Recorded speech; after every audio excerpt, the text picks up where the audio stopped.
SGA just had a historic season, becoming one of 4 players to win the scoring title, MVP, and Finals MVP in the same season. There are 3 critical skills and habits that we've identified that make all the highlights and stats behind his game possible. We call these Legos because they're small building blocks that all players should have to build an efficient and effective game. Let's dive into it. The first Lego of his game is his pace, and we were asked by a coach, what makes SGA so special? And our answer was, he never does anything he doesn't want to do. And this is because he plays with incredible pace, understands that basketball is a game of opposites, and the defense is always wrong when you know these things. We use the analogy of cars' gears to describe pace. You can play anywhere from first gear to 5th gear, and SGA primarily plays in those middle gears, so he allows himself to explode into that 5th gear. This gives him time to make reads on his defender, and when he has it, he then explodes into that 5th gear to take the advantage. Pace can show up in isolation, pre-dribble with a live dribble, before and after action, and SGA has mastered all of them. So what you're seeing here is how SGA uses pace pre-dribble and his pre-dribble advantage. We've already gone through an episode of this, so you can go back to our channel and watch. But on this catch, he identifies where his defender is playing him, what he's playing him for, and now he just uses game of opposites to take advantage. SGA starts to jab, shows his eyes to the rim, gets his defender up.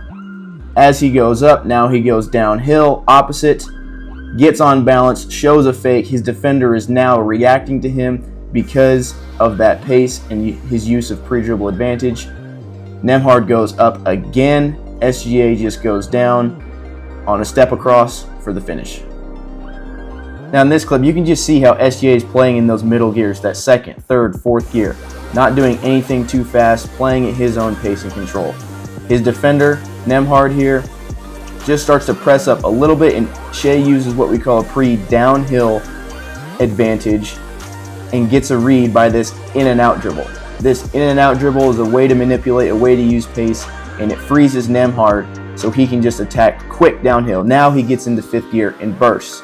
Because he's got this shoulder read high at level 1, a chest has to come, and here it does from Halliburton at level 2, which again makes this read and pass so much easier because of the pace that he started with.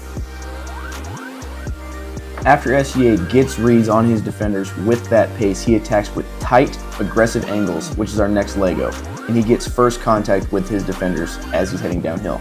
You've heard us talk about the pressure points and how attacking them creates advantage, and SGA is always fighting to attack inside these pressure points. By playing this way and getting first contact with his defender, it makes identifying chest and shoulder reads so much easier, and it helps him play make for himself and his teammates. Another reason why we get first contact is because it puts the defender in jail. They either stay on SGA's shoulder, which then forces help, or they try to get physical and back in front, and this leads to fouls. You might call this foul baiting, but because he's the one initiating contact, it helps him take advantage of undisciplined defenders, and this is just smart basketball. So on this clip, we see Shai come off the ball screen and get the switch, and as soon as he changes directions off this chest read from McConnell, he gets right into his body and attacks inside the pressure points. Common mistake is as players attack off of a chest read, they go wide and leaving space for their defenders to close the space later. Again, as he attacks getting first contact, McConnell just has to slide off so he doesn't foul, giving him the shoulder read. And because he has this shoulder read, Siakam has to help at level 2, showing the chest, or else Shai would have just finished. Off this chest read, it makes it a really clear, easy read to pass out to Jalen Williams for the shot. This clip, Shai just rips right by, but look at how early level 1 he gets first contact, he punches first, and he attacks inside this right pressure point.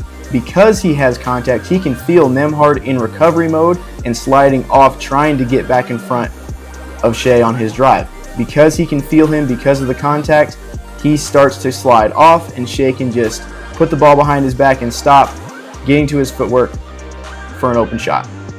After using pace and angles to get his advantage, he maintains control and balance with his footwork, which leaves him physically available to make every play you see, whether it's a finish, a fake, or a find to a teammate. The speed and physicality at which he plays would be nothing if he hadn't repped stopping and being on balance thousands of times to finish each of these plays.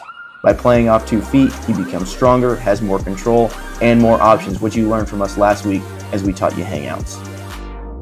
Here, Shai again is attacking, trying to fight inside the pressure point, getting first contact, but Nembhard's doing a really good job of chesting him up. So Shea just uses his pace again, tries to get physical, but Nembhard has been feeling him initiate contact the entire game, the entire series, so he tries to pull out the chair from him. But Shea, because he plays at his own pace, because he plays on his own terms, and he has this great balance, is able to collect himself and still make the play. Shea comes off the ball screen in this clip and just attacks hard right at Halliburton, who's showing the chest. He counters, gets tight inside the pressure point, gets first contact, but he just is bigger and taller, so he gets right to his spot at level 2 on balance and can rise up straight from where he took off from. We call that a phone booth finish, and those phone booth finishes have to be done on balance in order to make it work. These Legos are highly undertaught and not repped enough. Subscribe to our channel to continue learning and valuing these things. Then we'll be able to make the same reads and plays that you're seeing from SGA.